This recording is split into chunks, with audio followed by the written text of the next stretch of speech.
বন্ধুরা, আজকে আবারও নতুন একটা ভিডিওর সাথে চলে এসেছি। তো আজকেও কিন্তু খুব সুন্দর একটা ভিডিও তোমাদের সাথে শেয়ার করব। তো এখানে দেখো, আমার কাছে দুটো ছোট ছোট পাড়ের টুকরো পড়ে আছে। তো ব্লাউজ বানানোর পর অনেক সময় এই ছোট ছোট পাড়ের টুকরোগুলো থেকে যায়। তো একটা ব্লাউজ বানানোর পরে এই রকম দুই টুকরো পাড়ের অংশ পড়েছিল। তো ভাবলাম এটা কিন্তু ভীষণ সুন্দর।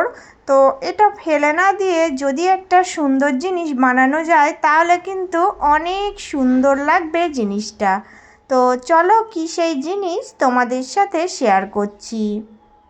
নর্মাল এই রকম ব্লাউজগুলো পাড়টা দেখো পিঠের দিকে আর হাতের দিকে দেওয়া হয়েছে। তো আর কোথাও তো দেওয়া যাবে না, সাইডের এই একটুখানি অংশ পড়েছিল।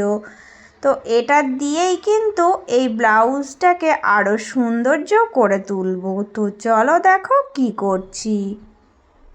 দেখো, প্রথমেই কিন্তু এই পাড়ের অংশর চারিদিকটাতে সুন্দর করে আমি কেটে পরিষ্কার করে দেবো। এক্সট্রা যে সুতো ফুপিগুলো বেরিয়ে আছে সেগুলো কেটে নিয়ে একটু সাইজ করে নিচ্ছি।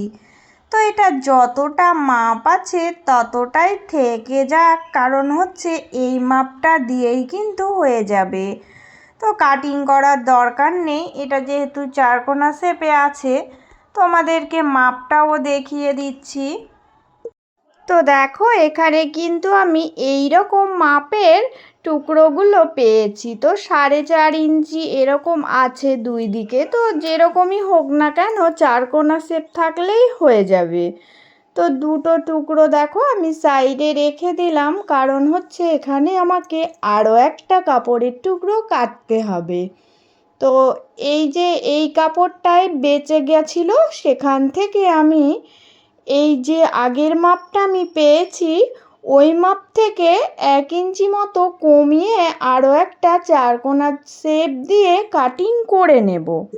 কারণ হচ্ছে পাড়ের মাপটা যা থাকবে তার থেকে একটু কমিয়ে এই কাটিংটা করতে হবে।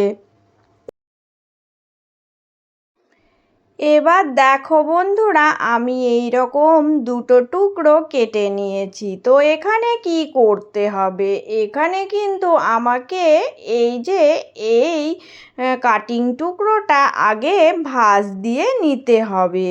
তো দেখো, এইভাবে করে ভাঁজ দিচ্ছি, দিয়ে আবারও একটা ভাঁজ দিয়ে এটা আমি সেলাই করব। তো এইভাবে সেটিং করে দেখো দুটোই আমি সেলাই করে নিলাম। এবার দেখো কি করব না, এই যে টুকরোটা, এই টুকরোটাকে আমি এইভাবে করে এর ওপরে দেখো বসাবো। বসিয়ে এবার আমি পিন আপ করে দেব। তো পিন আপ করে দিয়ে এই যে এই দুটো কোণা আছে, এই কোণা দুটো এইভাবে করে দেখো সেট আপ করবো। করে এবার আমি সেলাই দেব, কারণ সেলাইটা দিলে কিন্তু নড়চড় হবে না, আমি যেভাবে রাখছি ঠিক এইভাবেই থেকে যাবে। তো এবার দেখো কি করব না, সাইডের যে এক্সট্রা কাপড়ের অংশগুলো আছে এগুলো কেটে একটু বাদ দিয়ে দেবে। তাহলে কিন্তু একটু পরিষ্কার পরিচ্ছন্নও থাকবে, ভিতরের দিকটাও কিন্তু সুন্দরভাবে সেটিংও হয়ে যাবে।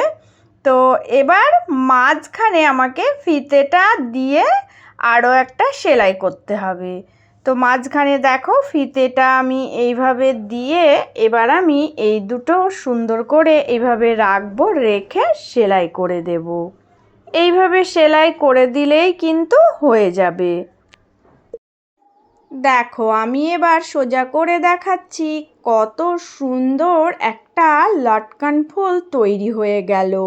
সামান্য একটুখানি পাড়ের অংশ দিয়ে এত সুন্দর যদি একটা লটকন ফুল বানানো যায়, তো প্রত্যেকটা কাস্টমার কিন্তু এই লটকন ফুলগুলো পছন্দ করবেই।